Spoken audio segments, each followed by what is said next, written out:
नमस्कार दोस्तों, good morning. कैसे हो दोस्तों? मैं अपना आईटी यूट्यूब चैनल पर आप सभी का हार्दिक स्वागत करता हूं और आप सभी का प्यार इसी तरह बनाए रखना है, वीडियो को देखना है।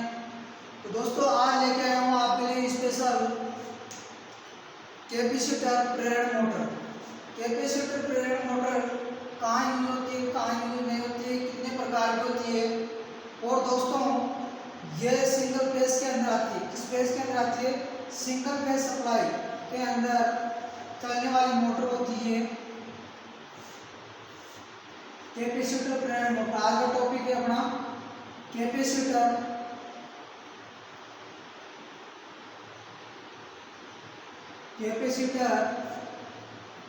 प्रेरण मोटर। कैपेसिटर प्रेरण मोटर ये कितने प्रकार की होती है? ये 3 प्रकार की होती है। कितने प्रकार की होती है दोस्तों? 3 प्रकार की होती है।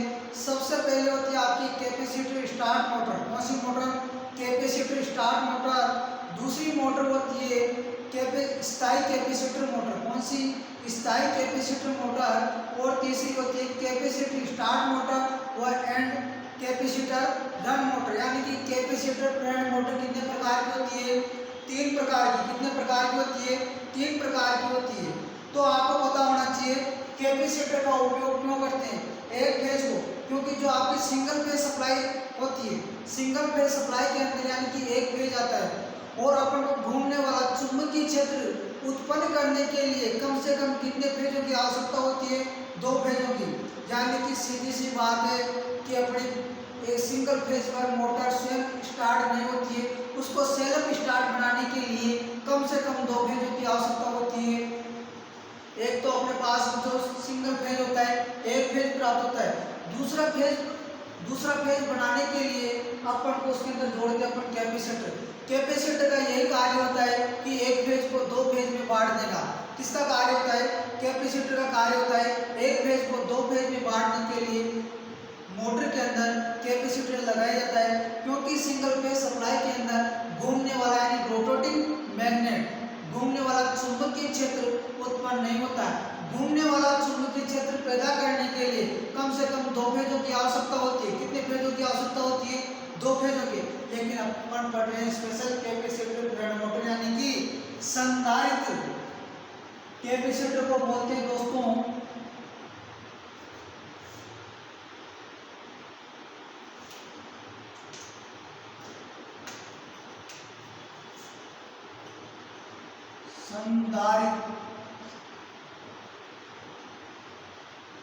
संधारित्र। कैपेसिटर को क्या बोलते हैं दोस्तों? संधारित्र। यानी कि संधारित्र प्रेरण मोटर कितने प्रकार की होती है? 3 प्रकार की होती है। कितने प्रकार की होती है दोस्तों? 3 प्रकार की। कौन कौन सी होती है? कैपेसिटर स्टार्ट यानी कि संधारित्र स्टार्ट मोटर। कौन सी मोटर होती है? Capacitor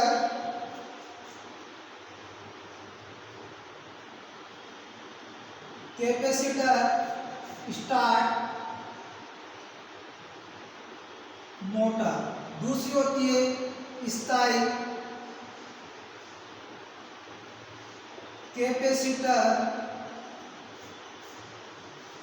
motor. और तीसरी होती है कैपेसिटर स्टार्ट व कैपेसिटर रन मोटर। अब देखो दोस्तों, यहाँ पर देखने वाली बात है, यहाँ पर 2 नाम 2 बार कैपेसिटर आए हुए हैं। 2 बार क्या लिखा है मैंने?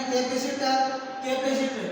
यानी कि जो आपकी मोटर कैपेसिटर स्टार्ट और कैपेसिटर रन मोटर, इसके अंदर 2 प्रकार के कैपेसिटर जुड़ते हैं। कितने प्रकार के कैपेसिटर जुड़ते हैं? 2 प्रकार के। और 2 आपके पास में 2 मोटर आपके पास में दिखाई गई है, कैपेसिटर स्टार्ट मोटर और स्थायी कैपेसिटर मोटर। यानी कि स्थायी कैपेसिटर यानी कि परमानेंट कैपेसिटर मोटर, इसके अंदर भी एक कैपेसिटर जुड़ा होता है और कैपेसिटर स्टार्ट मोटर के अंदर भी एक कैपेसिटर जुड़ा होता है। जबकि देखने वाली बात है, यहाँ पर 2 बार कैपेसिटर प्रयोग हो रहा है, तो 2 कैपेसिटर यूज में लेते हैं। कौन सी मोटर के अंदर? कैपेसिटर स्टार्ट और कैपेसिटर रन मोटर के अंदर। तो दोस्तों, क्लास स्टार्ट करते हैं एक बेसिक कैपेसिटर प्रेरण मोटर कितने प्रकार की होती है? 3 प्रकार की। कितने प्रकार की होती है दोस्तों? 3 प्रकार की। कैपेसिटर स्टार्ट मोटर, स्थायी कैपेसिटर मोटर, तीसरी होती है कैपेसिटर स्टार्ट और कैपेसिटर रन मोटर। तो आइए देखते रहिए बस।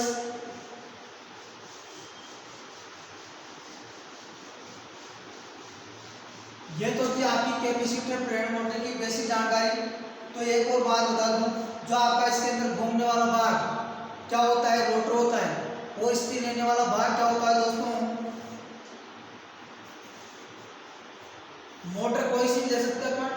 सिंगल फेज मोटर की बात नहीं पड़ी, क्योंकि सिंगल फेज मोटर के अंदर कैपेसिटर प्रेरण मोटर होती है, यानी कि जो आपकी मोटर होती है सिंगल फेज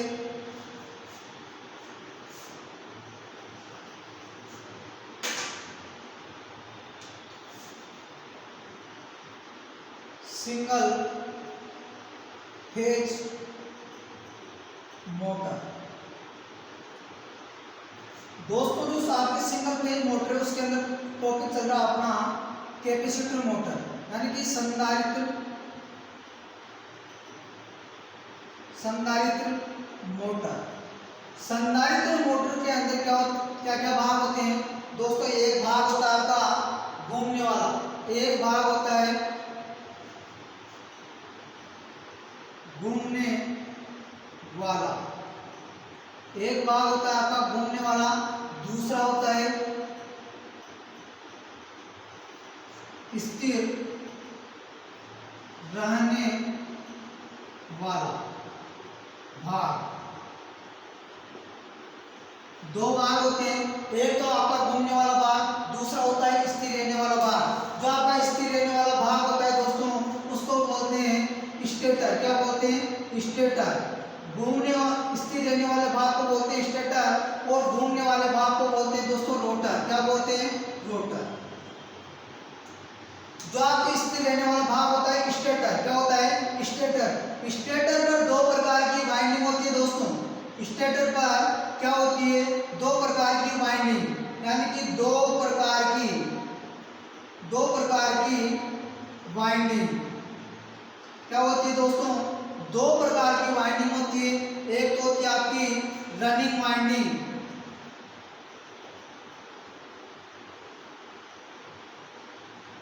वाइंडिंग, इसको बोलते हैं मेन वाइंडिंग।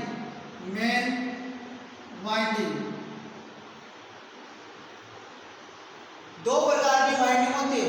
स्थिर रहने वाला भाग, संधारित्र मोटर का स्थिर रहने वाला भाग कहलाता है दोस्तों स्टेटर, और स्टेटर की जो आर्मेचर कोर होती है उस कोर के ऊपर दो प्रकार की वाइंडिंग होती है। पहली वाइंडिंग होती है रनिंग वाइंडिंग, जिसको बोलते हैं मेन वाइंडिंग। क्या बोलते हैं इसको? मेन वाइंडिंग के नाम से भी जाना जाता है। दूसरी वाइंडिंग होती है आपकी स्टार्टिंग वाइंडिंग। कौन सी वाइंडिंग? Starting winding. कौन सी वाइंडिंग होती है दोस्तों? Starting winding. यानी कि दोस्तों आपका स्टेटर पर दो प्रकार की वाइंडिंग होती है। एक होती है आपकी रनिंग वाइंडिंग जिसको बोलते हैं मेन वाइंडिंग, और एक होती है आपकी स्टार्टिंग वाइंडिंग जो मोटर को स्टार्ट करने का काम करती है। क्या करती है? स्टार्ट करने का काम करती है। जो घूमने वाला भाग होता है उसको बोलते हैं रोटर। क्या बोलते हैं? रोटर। और रोटर किस प्रकार का होता है? स्क्विरल केज प्रकार का। किस प्रकार का होता है? गिलेरी पिंजरा प्रेरण प्रकार का। किस प्रकार का होता है दोस्तों? गिलेरी पिंजरा प्रेरण प्रकार का। इस रोटर के ऊपर किसी प्रकार की वाइंडिंग नहीं होती है, यानी कि वाइंडिंग नहीं होती है। रोटर पर क्या होती है? चालक छड़ होती है। क्या होती है? चालक छड़। और चालक छड़ होती है किस धातु की होती है? या तो एल्यूमीनियम की होगी या कॉपर की होगी, या तो एल्यूमीनियम की होगी या कॉपर की होगी। अगर मोटर की कॉस्ट या मूल्य बढ़ाना चाहते हो आप, या मोटर का मूल्य बढ़ाना चाहते हो, क्योंकि महंगी मोटर के अंदर जो रोटर के अंदर जो चालक छड़ होती है वो चालक छड़ किस धातु की बनाई जाती है? कॉपर की। अगर आपकी मोटर सस्ती है, अगर मोटर का मूल्य कम करना चाहती हो आप, तो उसके अंदर एल्यूमीनियम की छड़ काम में लेते हैं। किसकी छड़? एल्यूमीनियम की छड़ काम में लेते हैं। तो यानी कि रोटर पर किसी प्रकार की वाइंडिंग नहीं होती है दोस्तों, सीधे ही चालक छड़ स्थापित की जाती है।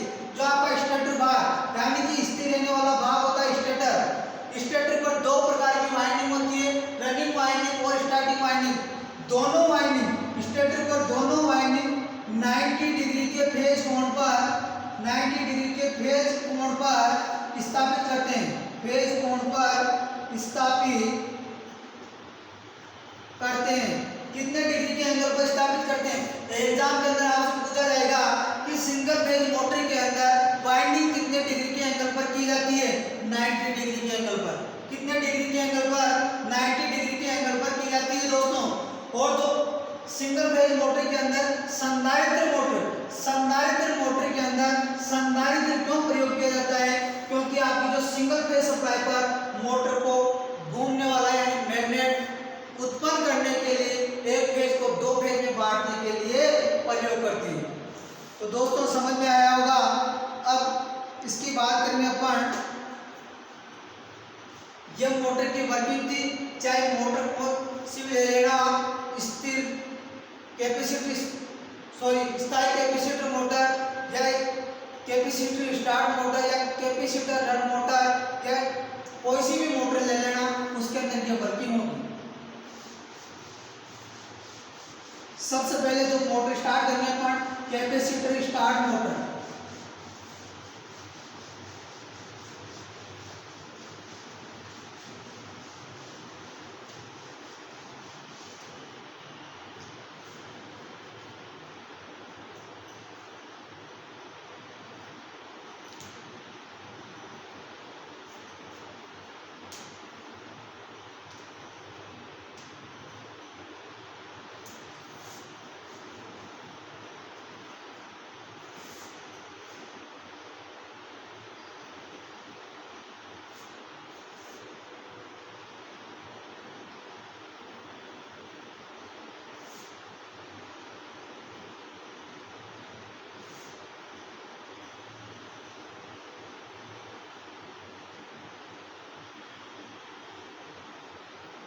यहां पर रोटर हो गया,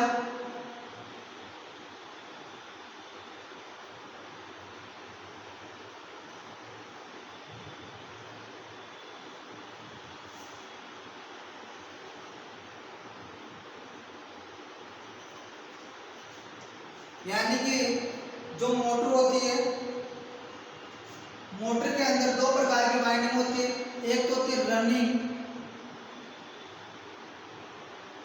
वाइंडिंग, रनिंग वाइंडिंग जिसको बोलते हैं मेन वाइंडिंग। रनिंग वाइंडिंग का नाम होता है मेन वाइंडिंग। क्या होता है दोस्तों? Main winding. मेन वाइंडिंग दोनों वाइंडिंग 90 डिग्री के कोण पर स्थापित की जाती है, जहाँ की ये होती है स्टार्टिंग वाइंडिंग। स्टार्टिंग वाइंडिंग क्या होती है दोस्तों? Starting winding. और यहाँ पर दिख रहा है सेंट्रीफ्यूगल स्विच। कौन सा switch? Centrifugal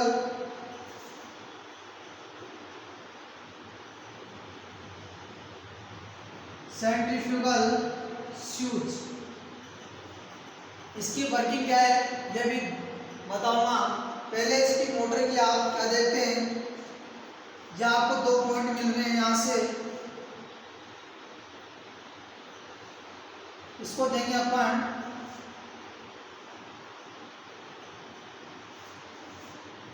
single phase supply. क्या देंगे? Single phase supply 230 voltage 50 hertz. या आपकी कौन सी मोटर है दोस्तों? Capacitor start motor. Start motor, capacitor start motor. Capacitor start motor के अंदर देखते हैं, यानी कि जो आपको मोटर दिखाई है इसके अंदर दो प्रकार की वाइंडिंग हो गई। एक तो स्टार्टिंग वाइंडिंग हो गई, दूसरी होगी आपकी रनिंग वाइंडिंग। बीच में आपको दिखाई दे रहा है रोटर, यानी कि मोटर का घूमने वाला भाग होता है रोटर, और रोटर पर किसी प्रकार की वाइंडिंग नहीं होती है, क्योंकि जो इसके अंदर प्रयोग में होने वाला रोटर है आपका स्क्वालन केज यानी गिलेरी पिंजरा प्रकार का होता है। इसके अंदर किसी प्रकार प्रकार की वाइंडिंग नहीं होती है, सीधे ही चालक छड़ होती है। क्या होती है? चालक छड़। और चालक छड़ किस धातु की बनाई जाती है? या तो कॉपर की होगी या एल्यूमिनियम की। अब स्थिर रहने वाला भाग होता है आपका स्टेटर। स्थिर रहने वाला भाग होता है स्टेटर। और स्टेटर की जो आंतरिक भाग आर्मेचर कोर होती है, वो आर्मेचर कोर पर स्लॉट कटे होते हैं। क्या कटे होते हैं? खांचे कटे होते हैं। जो अंदरूनी भाग पर जो वाइंडिंग की जाती है वो होती है मेन वाइंडिंग। कौन सी वाइंडिंग? अंदरूनी भाग पर जो वाइंडिंग होती है मेन वाइंडिंग की जाती है। कौन C winding? Main winding. Just अंदरूनी भाग पर यानी कि मेन वाइंडिंग के जस्ट ऊपर कौन सी वाइंडिंग की जाती है? Starting winding. यानी कि दोनों वाइंडिंग दिखाई दे रही है 90 डिग्री के फेज कोण पर स्थापित की गई है। एग्जाम के अंदर क्वेश्चन आएगा आपके पास में कि सिंगल फेज मोटर के अंदर वाइंडिंग कितने डिग्री के एंगल पर स्थापित की जाती है? 90 डिग्री के एंगल पर। अब 90 डिग्री के एंगल पर स्थापित कर दिया आपने वाइंडिंग, यानी रनिंग वाइंडिंग के ऊपर कौन सी वाइंडिंग की जाती है? Starting winding. स्टार्टिंग वाइंडिंग के श्रेणी क्रम में एक जोड़ा जाता है सेंट्रीफ्यूगल स्विच। अब दोस्तों यहाँ पर अपन भूल चुके हैं कैपेसिटर, यानी कि अपन ने यहाँ पर कैपेसिटर को जोड़ दिया। स्टार्टिंग वाइंडिंग के श्रेणी क्रम में जुड़ा होता है आपका कैपेसिटर और कैपेसिटर के श्रेणी क्रम में जुड़ा होता है सेंट्रीफ्यूगल स्विच। क्या जुड़ा होता है? Centrifugal switch. यहाँ पर दे रखा है आपको मोटर के नाम से पता पड़ता है कैपेसिटर स्टार्ट मोटर, यानी कि जिस मोटर के अंदर कैपेसिटर स्टार्ट जुड़ा होता है, यानी कि कैपेसिटर का कार्य होता है मोटर को स्टार्ट करना, मोटर को स्टार्ट करना। और इस कैपेसिटर की यानी कि मान होता है, यानी कि वैल्यू होती है इसकी 60 माइक्रोफैरड से 120 माइक्रोफैरड का कैपेसिटर प्रयोग करते हैं। किस मोटर के अंदर? कैपेसिटर स्टार्ट मोटर के अंदर कितने माइक्रोफैरड का कैपेसिटर प्रयोग करते हैं? 60 से 120 माइक्रोफैरड का। इसकी वर्किंग है दोस्तों, यानी स्टार्टिंग वाइंडिंग के श्रेणी क्रम में जुड़ा होता है आपका कैपेसिटर कितने मान का? 60 से 120 माइक्रोफैरड का। और इसके श्रेणी क्रम में जुड़ा होता है सेंट्रीफ्यूगल स्विच। जब मोटर को आप सिंगल फेज सप्लाई 230 वोल्टेज से सब जोड़ते हो, कनेक्ट करते हो, तो मोटर क्या होती है? घूमने लगती है, क्योंकि जुड़ा हुआ है यहाँ पर संधारित्र एक फेज को दो फेज में बांटता है, तो इसके अंदर घूमने वाला चुंबकीय क्षेत्र बढ़ता है। जब मोटर का रोटर 75% भाग कितना भाग? 75% भाग घूमने के बाद में जो आपका सेंट्रीफ्यूगल स्विच है ये सर्किट को तोड़ देता है। क्या? सर्किट को तोड़ देता है। तब क्या होता है? स्टार्टिंग वाइंडिंग क्या हो जाती है? ओपन हो जाती है। और मोटर पूरी काम किस पे करती है? रनिंग वाइंडिंग पर। किस वाइंडिंग पर कार्य करती है? रनिंग वाइंडिंग पर। तो यानी कि दोस्तों इसके अंदर क्या होता है कि रनिंग वाइंडिंग में प्रवाहित होने वाली विद्युत धारा आरोपित वोल्टेज से कितने डिग्री पे चढ़ जाती है? 70 डिग्री पे चढ़ जाती है। कितने डिग्री? 70 डिग्री पे चढ़ जाती है। क्योंकि आपको मैं कोण बनाता हूं यहाँ पर,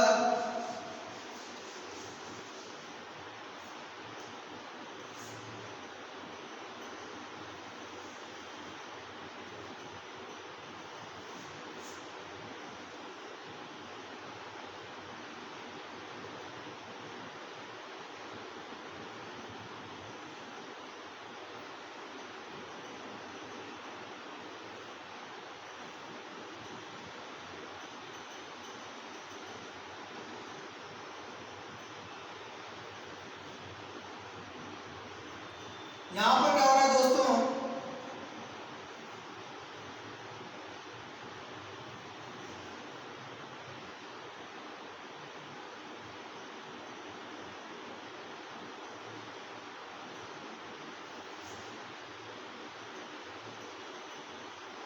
यह आपका हो गया आरोपित वोल्टेज जो होगी आपकी स्टार्टिंग धारा।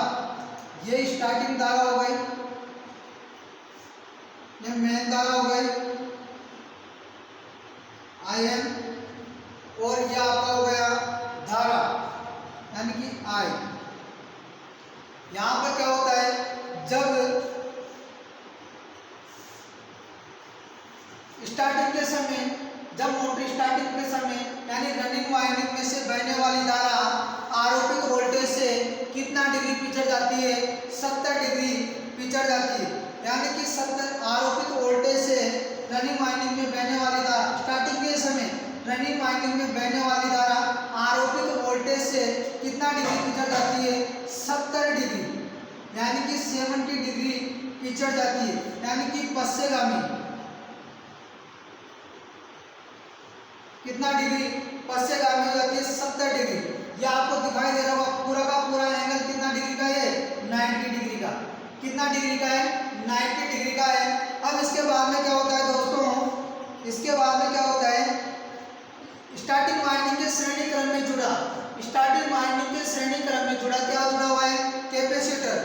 कैपेसिटर के कारण आरोपित वोल्टेज से स्टार्टिंग वाइंडिंग में धारा कितना डिग्री कितना डिग्री अग्रगामी हो जाती है? 20 डिग्री।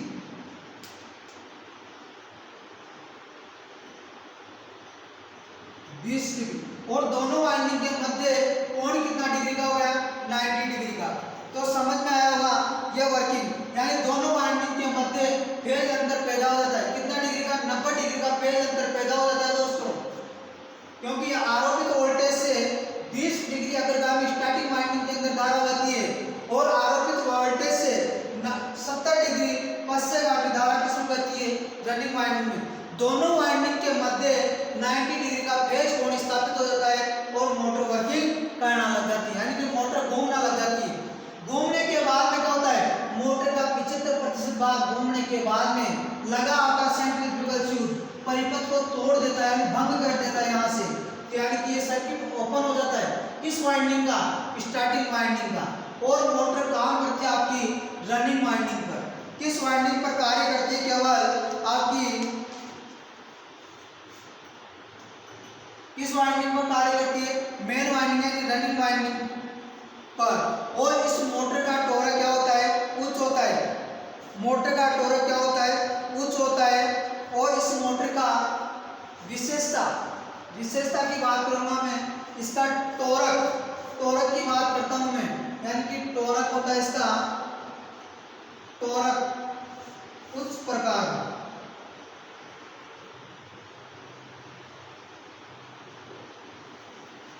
सिंगल फेज मोटर के अन्य तुलना में, सिंगल फेज मोटरों के अन्य मोटरों की तुलना में इसका टॉर्क होता है उच्च प्रकार का। और इसकी घूर्णन दिशा बदलने के लिए स्टार्टिंग वाइंडिंग और रनिंग वाइंडिंग के सिरों को बदलकर, यानी कि इसके घूमने की दिशा आपको क्लॉकवाइज से एंटी क्लॉकवाइज करना हो तो मेन वाइंडिंग और स्टार्टिंग वाइंडिंग के संयोजन को आपस में बदलने से इसकी दिशा परिवर्तित हो जाती है। और दोस्तों इस मोटर का उपयोग कहाँ किया जाता है? इस मोटर का उपयोग किया जाता है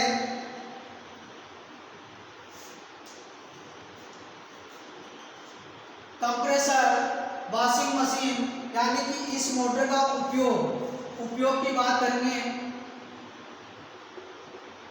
इस मोटर का उपयोग किया जाता है बेल्ट चालित पंखा, बेल्ट चालित पंखा, कंप्रेसर, वॉशिंग मशीन आदि के अंदर कैपेसिटर स्टार्ट मोटर का उपयोग करते हैं। तो थैंक यू, धन्यवाद दोस्तों। आज की क्लास यही समाप्त करते हैं और अगली मोटर लेके आऊंगा मैं परमानेंट कैपेसिटर मोटर। कौन सी मोटर? Permanent capacitor motor. और देखते रहिए अपना ITI यूट्यूब चैनल प्रकाश ITI। तो थैंक यू, धन्यवाद दोस्तों। आप सभी